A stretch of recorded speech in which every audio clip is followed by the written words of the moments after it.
সময়ে আজকে আপনাদের সামনে একটি বিষয়ে কথা বলতে মুখোমুখি হয়েছি, যে বিষয়টি খুব গুরুত্বপূর্ণ আমি মনে করি। যে সন্তান, আমরা আসলে সন্তানদেরকে কি শিক্ষা দেব, সেটা কখন থেকে শুরু হবে। সন্তান যখন একেবারে সবে, সেটা 2 বছর, 2.5 বছর, এই সময়টা থেকেই কিন্তু শুরু করতে হবে যে সন্তান অন্যদের সাথে কী আচরণ করবে, আর তাদের বিহেভিয়ারটা কেমন হবে। আর আমরা যদি শুরুতেই সে শিক্ষাটা সন্তানদের দিতে না পারি, তাহলে সেই সন্তান আসলে তাকে শিক্ষিত করা যাবে, কিন্তু সার্বিকভাবে একজন ভালো মানুষ হিসেবে আমরা তাকে কোনোভাবেই গড়ে তুলতে পারবো না। আমরা যদি উন্নত বিশ্বের দিকে তাকাই, বিশেষ করে জাপান, কোরিয়াতে, বাংলাদেশেও এমন কিছু প্রতিষ্ঠান রয়েছে যে প্রতিষ্ঠানটির সাথে আমি নিজেও যুক্ত রয়েছি। গুলশান 2-এ এমন একটি শিক্ষা প্রতিষ্ঠান রয়েছে। মূলত প্রি স্কুল যেটাকে বলে, সেখানে 2.5 থেকে বিশেষ করে 3 থেকে 6 বছর এই সময়ে বাচ্চাদেরকে একেবারে বেসিক, তাদেরকে মানে সার্বিক শিক্ষাটা আমরা যেটা না দিয়ে, যেটা একদম একটা মানুষ হিসেবে গড়ে তোলার জন্য, একজন তার জীবনে চলার জন্য যে ভদ্রতার শিক্ষাটা, সেই বিষয়গুলো উপরে সেখানে শিক্ষা দেওয়া হয়ে থাকে। তো সেই স্কুলগুলো দিকে আমরা যাব না, কারণ সে অবস্থাটা বাংলাদেশে এখনো গড়ে ওঠেনি, এটা বলতে হচ্ছে। তো সেক্ষেত্রে ঘরে শিখবে সন্তানরা এই সময়টাতে। এর জন্য সবচেয়ে বড় ভূমিকা হচ্ছে মায়েদের থাকতে হবে। বাবাদের তো বটেই, মা এবং বাবা এবং পরিবারের অন্য যারা সদস্য রয়েছেন, তারা কিন্তু যারা শিশু আছেন তাদেরকে নানাভাবে শিক্ষা দিবেন, ভদ্রতার শিক্ষা দিবেন, নম্রতার শিক্ষা দিবেন, ধর্মের শিক্ষা দিবেন। সার্বিক বিষয়গুলোতে তারা নজর দিবেন, একটা শিশু যেন সুন্দরভাবে বেড়ে উঠতে পারে, গড়ে উঠতে পারে। তো আমরা যেটা করব, যে আমাদের সন্তানদেরকে কী শেখাবো, এটা তো গেল যে 6 বছরের পরেও যেটা আমাদের সন্তানদের কী শিক্ষা দেব, সেটা হচ্ছে যে একজন মানুষকে মানুষ হিসাবে দেখবে। আমার বাড়িতে কর্ম করে এমন কেউ থাকতে পারে, আমার ড্রাইভার থাকতে পারে, আমার যারা আছেন অন্যান্য, তাদের প্রতি একজন যারা ছোট রয়েছেন ফ্যামিলিতে, তারা কি আচরণ করবে, তারা কি মালিকের মতো আচরণ করবে, এমনটা কিন্তু শিক্ষা দেওয়া যাবে না। যারা আছেন তাদের যেন সালাম দেওয়া, তাদের প্রতি ভালো আচরণ করা, প্রতিবেশীদের প্রতি ভালো আচরণ করা, দেখলে সালাম দেওয়া, কুশল বিনিময় করা, হাসি মুখে একটু কথা বলা, জিজ্ঞেস করা কেমন আছে, এগুলো শিক্ষা কিন্তু দিতে হবে। তো আরেকটা যে বিষয়, সেটা হচ্ছে যে আমাদের যে সন্তানরা, বিশেষ করে গ্রাম অঞ্চল বলবো, মূলত আমরা সবাই তো গ্রাম থেকে উঠে আসা মানুষ। শহর গ্রাম যেটাই বলি, যে আমরা যেটা শিক্ষা দেব, যে আমরা যেন আমাদের সন্তানদেরকে বলি যেন তারা মানুষকে মানুষ ভাবে। ভিক্ষুক একজন থাকতে পারে, রিক্সা চালক একজন থাকতে পারে, অফিসের একেবারে নিম্ন পদস্থ কেউ থাকতে পারে আপনার। সেক্ষেত্রে আপনার সন্তানকে শিক্ষা দিতে হবে যে তাকে যেন শ্রদ্ধার দৃষ্টিতে দেখে, তাকে তার প্রতি সালাম বিনিময় করা, কুশল বিনিময় করা, থ্যাঙ্কস জানানো। একজন রিক্সা চালকের প্রতি এমন আচরণটাও আমি মনে করি যে এটা শিক্ষার বিষয় রয়েছে। আমরা আমি ছোটোভাবে, আসলে অন্যভাবে নেবেন কিনা আমি জানি না, আমি আমার সন্তানদের বিষয়ে যেটা বলতে চাই, যে এবার যেটা দেখেছি আমার মায়ের মৃত্যুর পর,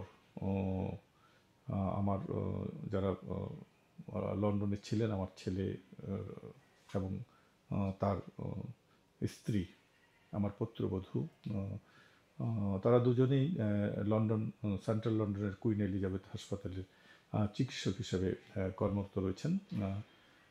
সিনিয়র রেজিস্ট্রার হিসেবে রয়েছেন আমার বড় ছেলেটা তানজিল সেখানকার।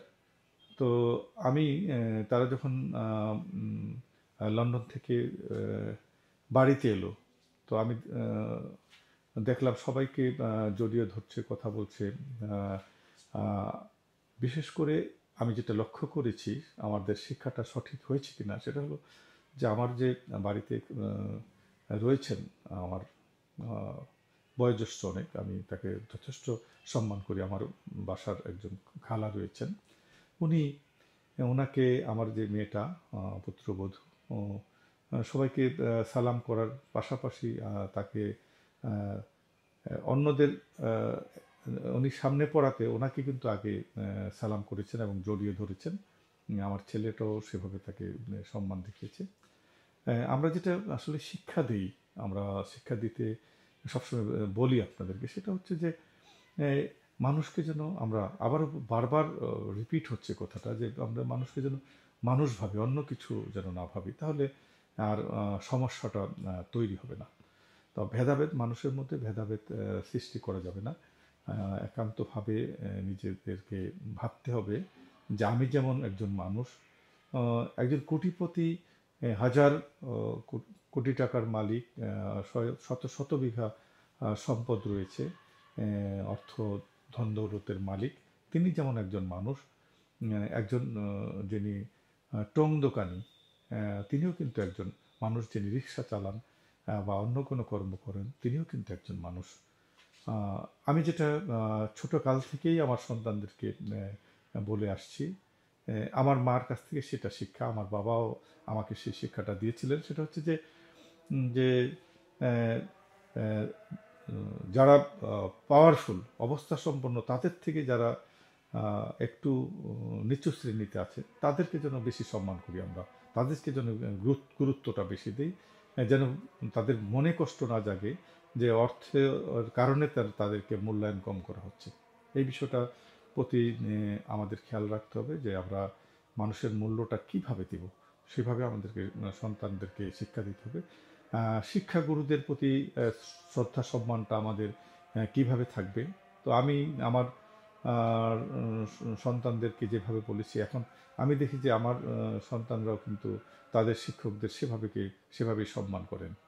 তো শিক্ষকদের প্রতি সম্মান দেওয়া, পরিবারের অন্যান্য সদস্যদের প্রতি সম্মান দেওয়া, প্রতিবেশীদের, স্বজনদের প্রতি সম্মান দেওয়া, সেগুলো কিন্তু শিখতে হবে। বইয়ের শিক্ষা, যেটা বইয়ের শিক্ষা, সেই শিক্ষা থেকে যেন এই বিষয়গুলো বেশি থাকে। একজন মানুষ আলোকিত হতে গেলে তাকে একেবারে পরিপূর্ণভাবে তাকে একটা মানুষ হতে হয়। তো সেটাই হচ্ছে বিষয়। আমার শিক্ষা রয়েছে, আমার অর্থ রয়েছে, কিন্তু আমি মানুষের সাথে ভালো ব্যবহার করছি না। মহান রাব্বুল আলামিন যেটা সবচেয়ে বেশি ঘৃণার দৃষ্টিতে দেখেন, সেটা হচ্ছে অহংকার। আমাদের ধর্মগ্রন্থে রয়েছে যে যাররা পরিমাণ, একেবারে একেবারে ক্ষুদ্র পরিমাণ যার মধ্যে অহংকার থাকবে, অহংবোধ থাকবে, সে আসলে মানুষের মধ্যে পড়ে না। আমি একটু আসলে একটু অন্য বিষয়ে, যিনি আমাদের খুব প্রিয় একজন মানুষ, আজাহারি সাহেব, ওনার একটা ওয়াজ আমি শুনছিলাম আসলে, যে নামাজ, রোজা, হজ, জাকাত, এটার উপরে কিন্তু আসলে সবচেয়ে বড় দৃষ্টিতে আমরা দেখি, এটা এই বাস্তবতা, এর বাহিরে কোনো কথা নেই। তবে ওনার একটা ওয়াজে আমি দেখলাম যে এটার উপরেও আরও কিছু আছে, সেটা হচ্ছে মানুষের প্রতি মমত্ববোধ। আরেকটা বিষয় তিনি উল্লেখ করেছেন, সেটা হচ্ছে যে একজনের সাথে আরেকজনের সম্পর্ক তৈরি করে দেওয়া, বিবাদ না তৈরি করানো। তার মানে মানুষের জন্য হবে, মানুষের কল্যাণে হবে, সেটাই সবচেয়ে বড় বিষয়। সেই বিষয়গুলো আমরা আসলে আমাদের সন্তানদেরকে শিক্ষা দিব, তাহলেই প্রকৃত শিক্ষা তারা লাভ করতে পারবে। যখন একজন মানুষ মানবিক হবে, একজন মানুষ একজন সন্তান ভদ্র হবে, সব কিছু তাদেরকে এই বিষয়গুলো যখন তাদের মধ্যে চলে আসবে, তখন স্বাভাবিকভাবে সে অন্যান্য অপরাধের সাথে জড়াতে পারবে না। সে তার শিক্ষার দিকে একটা ঝোঁক থাকবে। এই বিষয়গুলোর প্রতি আমরা যেন আমাদের সন্তানদেরকে লালন পালন করার ক্ষেত্রে লক্ষ্য রাখি, তাহলে আমাদের সন্তানরা সব দিক দিয়ে শিক্ষা লাভ করতে পারবে। এই বিষয়গুলো আমাদের অভিভাবকদেরকে আমরা বিনীতভাবে অনুরোধ করব। যাদের সন্তান ছোট রয়েছে তাদেরকে আমি অনুরোধ করব, আপনারা আপনাদের সন্তানকে মানুষ হওয়ার শিক্ষা দেন। আমরা যেন ক্লাসে ফার্স্ট হলো না কেন, জিপিএ গোল্ডেন জিপিএ কেন পেল না, সেসব বিষয়গুলোর আগে যেন আমরা এটা গুরুত্ব দিই। সবাই ভালো থাকবেন, সবাই সুস্থ থাকবেন। আসসালামু আলাইকুম ওয়া রাহমাতুল্লাহি ওয়া বারাকাতুহু।